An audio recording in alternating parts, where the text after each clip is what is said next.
Assalamualaikum warahmatullahi wabarakatuh. My name is Siti Zawazara Ibatur Rahman and I will interpret the video YouTube content. Okay. Hi curious people, Maudia Indah here. Hari ini kita bakal ngobrolin tentang musuh yang dihadapi oleh setengah populasi manusia. Musuh ini susah buat kita lihat, tapi sebenarnya dia ada di mana-mana. Dan ngerinya, dia ini berbahaya karena bisa menghambat kemajuan umat manusia.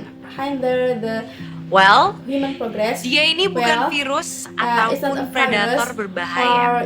Dia adalah glass ceiling. Glass ceiling adalah istilah yang ditemui penulis ini buat ngegambarin ketidakmampuan seseorang untuk meraih potensi optimalnya karena ngalami diskriminasi. Bisa karena dia dari ras minoritas atau karena dia perempuan. Persis kayak arti dari namanya, langit-langit dari kaca yang gak kelihatan tapi ngehalangin kita buat naik ke atas sana. Nah, biar lebih paham, ayo kita lakuin thought experiment bareng dua temen aku, Kobi dan Sasa dari Kobisa. Oke, misalkan Kobi dan Sasa kerja bareng di perusahaan teknologi terkemuka.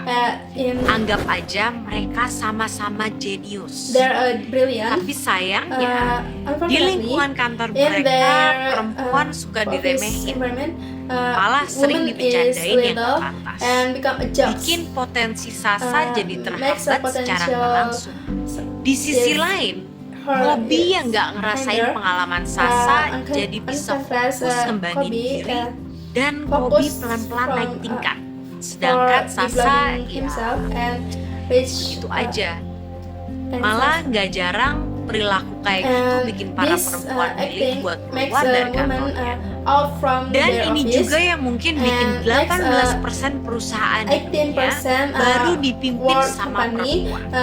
Makin parahnya lagi, musuh kita ini punya partner in crime, the broken ladder, tangga yang rusak, yang bikin para perempuan jadi susah berpijak dan menanjak. Dan tangga yang rusak ini terjadi karena adanya masalah struktural yang merugikan perempuan. Misalnya, norma sosial budaya yang dirasain perempuan sejak lahir sampai hak-hak yang gak dipenuhi oleh undang-undang.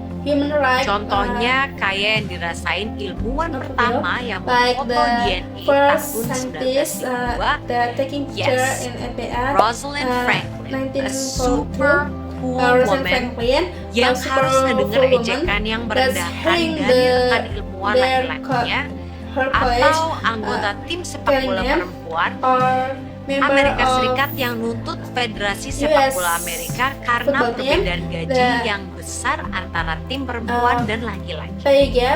Di Indonesia, kerja perempuan 1,8 kali lebih rentan dipecat ketimbang laki-laki pas pandemi. Gak cuman itu, pandemi juga bikin banyak perempuan jatuh miskin yang makin ningkatin peluang kekerasan terhadap perempuan. Mungkin saking terbiasanya kita melihat diskriminasi terhadap perempuan, kita jadi nggak sadar kalau masalah ini ada di sekitar kita.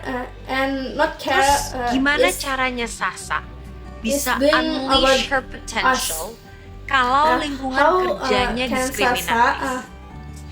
Inisiatif G20 yang berfokus pada pemberdayaan perempuan, G20 Empower, punya indikator-indikator biar semua perempuan di sektor swasta seperti Sasa bisa nembus glass ceiling. Tujuannya, di tahun 2025, indikator-indikator ini bisa dijalanin sama semua negara dan Sasa pun bisa nunjukin kemampuan briliannya dan perlahan naik ke level yang lebih tinggi. Kelima indikator ini jadi usaha bersama untuk menghapus diskriminasi yang padahal nggak cuma ngerugiin perempuannya aja, tapi laki-laki juga. Faktanya, menghapus diskriminasi bisa bikin masyarakat jadi lebih berkembang. Perusahaan yang makin inklusif akan jauh lebih maju dan perekonomian negara bisa meningkat.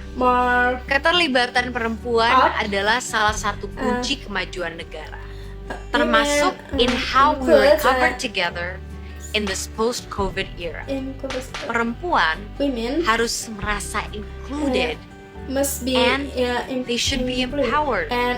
Karena kalau perempuan dapat kesempatan yang sama kayak laki-laki, produk domestik bruto atau PDB global bisa bertambah 12 triliun US dollars pada 2025 yang bisa mendorong ekonomi pasca pandemi pulih kembali. It's cool, right?